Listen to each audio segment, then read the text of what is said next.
আগামী ফেব্রুয়ারির প্রথমার্ধে জাতীয় সংসদ নির্বাচন অনুষ্ঠিত হতে যাচ্ছে। অর্থাৎ জাতীয় নির্বাচনের মতো গণভোটও ফেব্রুয়ারির প্রথমার্ধে একই দিনে অনুষ্ঠিত হবে। জুলাই গণ অভ্যুত্থানের শক্তি বলে আমরা অন্তর্বর্তী সরকার গঠন করেছিলাম। আমরা এখন আমাদের মেয়াদে একটি অত্যন্ত গুরুত্বপূর্ণ সন্ধিক্ষণে উপনীত হয়েছি। আমাদের সরকারের উপর ন্যস্ত দায়িত্ব ছিল মূলত তিনটি: হত্যাকাণ্ডের বিচার করা, একটি জবাবদিহিমূলক ও কার্যকর গণতান্ত্রিক ব্যবস্থায় উত্তরণের জন্য প্রয়োজনীয় সংস্কারের আয়োজন করা এবং সুষ্ঠু নির্বাচনের মাধ্যমে নির্বাচিত সরকারের কাছে ক্ষমতা হস্তান্তর করা। আমরা জুলাই গণ অভ্যুত্থানকালে তৎকালীন ফ্যাসিস্ট সরকারের নির্দেশে সংগঠিত হত্যাকাণ্ডের বিচার কাজ এগিয়ে নিয়ে যায়। এই বিচারের উদ্দেশ্যে গঠিত আন্তর্জাতিক অপরাধ ট্রাইব্যুনাল তাদের প্রথম রায় শীঘ্রই দিতে যাচ্ছে। ট্রাইব্যুনালে আরও কয়েকটি মামলার বিচার চূড়ান্ত পর্যায়ে রয়েছে। সাধারণ ফৌজদারি আদালতগুলোতেও জুলাই হত্যাকাণ্ড সম্পর্কিত কিছু বিচার কাজ শুরু হয়েছে। আমরা একই সাথে দেশের ইতিহাসে প্রথমবারের মতো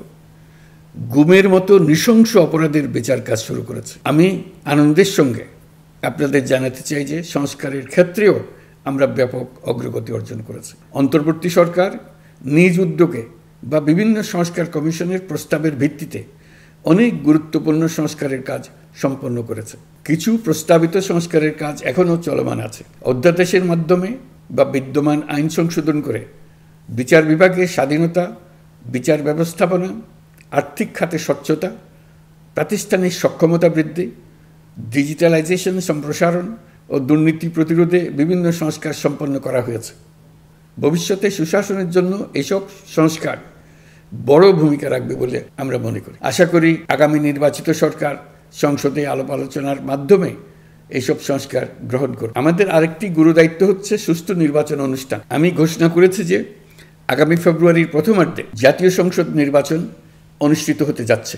এই নির্বাচন উৎসব মুখর, অংশগ্রহণমূলক ও সুষ্ঠুভাবে অনুষ্ঠানের জন্য আমরা সব প্রস্তুতি গ্রহণ করছি। আমাদের উপর অর্পিত দায়িত্ব আমরা সঠিকভাবে পালন করার জন্য সর্বাত্মক চেষ্টা করে যাচ্ছি। রাষ্ট্র কাঠামো সংস্কারের প্রস্তাব তৈরির লক্ষ্যে জাতীয় ঐকমত্য কমিশন নিরলসভাবে গত প্রায় 9 মাস ধরে কাজ করেছে।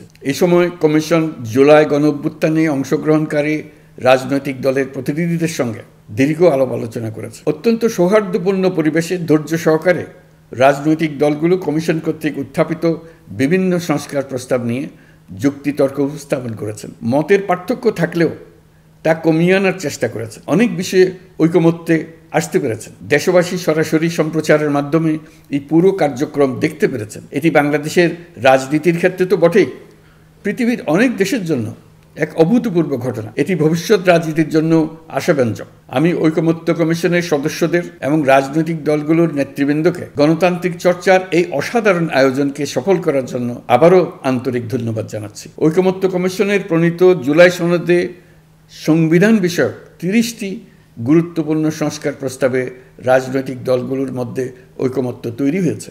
এটি একটি ঐতিহাসিক অর্জন। কিছু প্রস্তাবে সামান্য ভিন্নমত আছে, বাকি অল্প কিছু প্রস্তাবে আপাতদৃষ্টে মনে হয় অনেক দূরত্ব আছে, যা গণতান্ত্রিক প্রক্রিয়ায় অস্বাভাবিক কিছু না। তবে খতিয়ে দেখলে দেখা যায় যে এসব প্রস্তাবগুলোর ক্ষেত্রেও আসলে মতভিন্নতা খুব গভীর নয়। কেউ সংস্কারটা সংবিধানে করতে চেয়েছেন, কেউ আইনের মাধ্যমে করতে চেয়েছেন, কিন্তু সংস্কারের প্রয়োজনীয়তা, নীতি ও লক্ষ্য নিয়ে কারো মধ্যে মতভেদ নেই। কাজেই রাজনৈতিক দলগুলোর প্রকাশ্য বক্তব্য যতখানি পরস্পর বিরোধী অবস্থানে আছে বলে মনে হয়, জুলাই সনদ সঠিকভাবে বিশ্লেষণ করলে ততখানি মত পার্থক্য দেখা যায় না। এটি আমাদের অনন্য অর্জন। এতে জাতি এগিয়ে যেতে সাহসী হয়।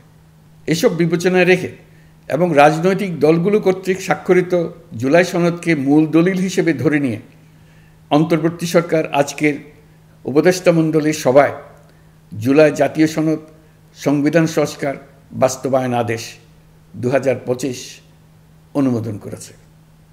এটা বিরাট খবর। প্রয়োজনীয় স্বাক্ষর শেষে এটি ইতিমধ্যে গেজেট নোটিফিকেশন করার পর্যায়ে পৌঁছে গেছে। জুলাই সনদ বাস্তবায়নের লক্ষ্যে এই আদেশে আমরা গুরুত্বপূর্ণ কিছু বিধান গ্রহণ করেছি। এর মধ্যে রয়েছে সনদের সংবিধান বিষয়ক সংস্কার প্রস্তাবনার উপর গণভোট অনুষ্ঠান এবং পরবর্তী সময়ে সংবিধান সংস্কার পরিষদ গঠনের সিদ্ধান্ত। আমরা সকল বিষয় বিবেচনা করে সিদ্ধান্ত নিয়েছি যে আগামী জাতীয় সংসদ নির্বাচনের দিনেই গণভোটের আয়োজন করা হবে। অর্থাৎ জাতীয় নির্বাচনের মতো গণভোটও ফেব্রুয়ারির প্রথমার্ধে একই দিনে অনুষ্ঠিত হবে। এতে সংস্কারের লক্ষ্য কোনোভাবে বাধাগ্রস্ত হবে না। নির্বাচন আরও উৎসবমুখর ও সাশ্রয়ী হবে। গণভোট অনুষ্ঠানের লক্ষ্যে উপযুক্ত সময়ে প্রয়োজনীয় আইন প্রণয়ন করা হবে। জুলাই সনদের আলোকে আমরা গণভোটের ব্যালটে উপস্থাপনীয় প্রশ্নও নির্ধারণ করেছি। আমি প্রশ্নটি এখন আপনাদের সামনে পাঠ করে শোনাচ্ছি। প্রশ্নটি হবে এরকম: আপনি কি জুলাই জাতীয় সনদ, সংবিধান সংস্কার বাস্তবায়ন আদেশ 2025 এবং জুলাই জাতীয় সনদের লিপিবদ্ধ সংবিধান সংস্কার সম্পর্কিত নিম্নলিখিত প্রস্তাবগুলোর প্রতি আপনার সম্মতি জ্ঞাপন করছেন? ক, নির্বাচনকালীন সময়ে তত্ত্বাবধায়ক সরকার, নির্বাচন কমিশন এবং অন্যান্য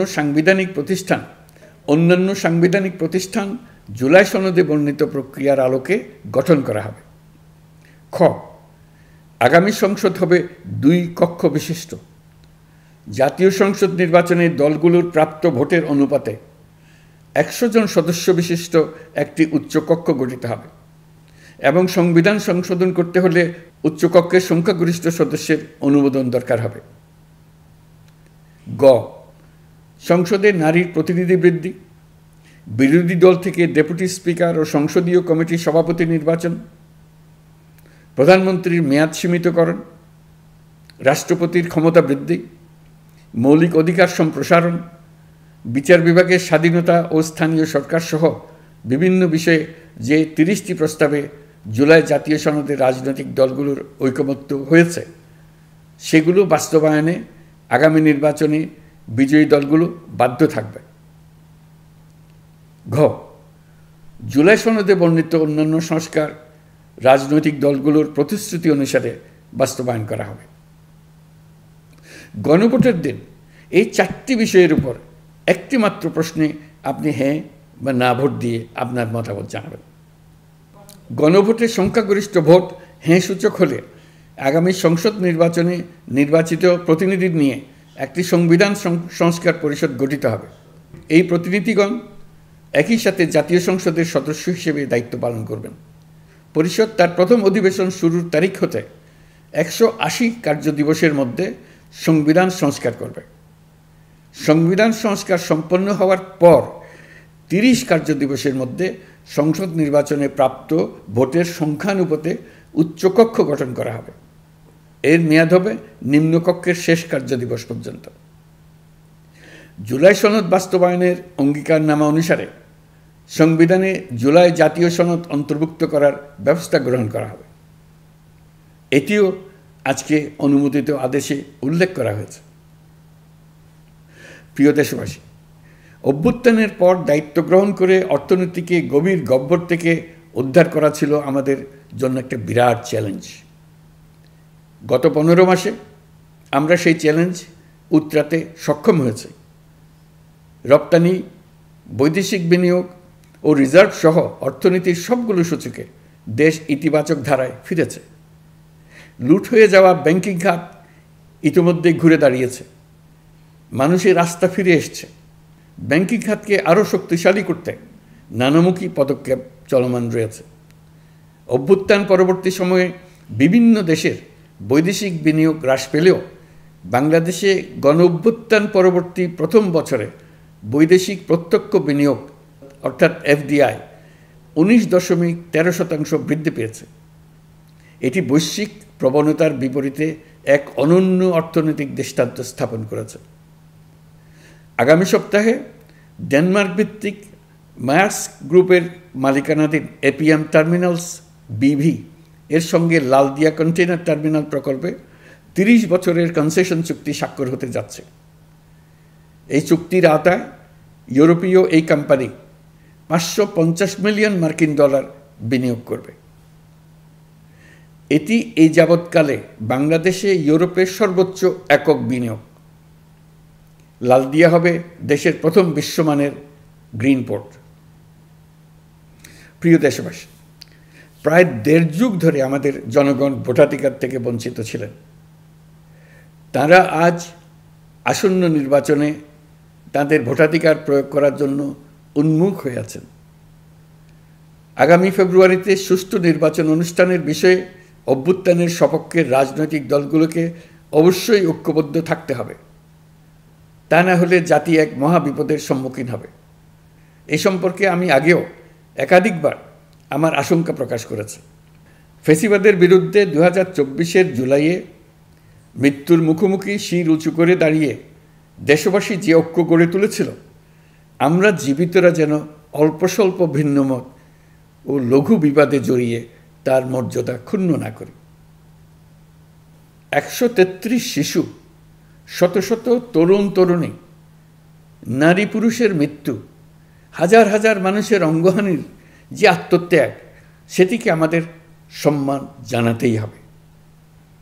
দেশের আপামর জনগণ সামান্য যা চায় তা হচ্ছে এই অগণিত হতাহতের স্মৃতির প্রতি শ্রদ্ধা জানিয়ে আমরা সবাই যেন ভিন্ন মতের প্রতি সহিষ্ণুতা দেখাই, দলীয় স্বার্থ অতিক্রম করে সম্মিলিত আকাঙ্ক্ষা ও জাতীয় চাওয়াকে ঊর্ধ্বে তুলে ধরি।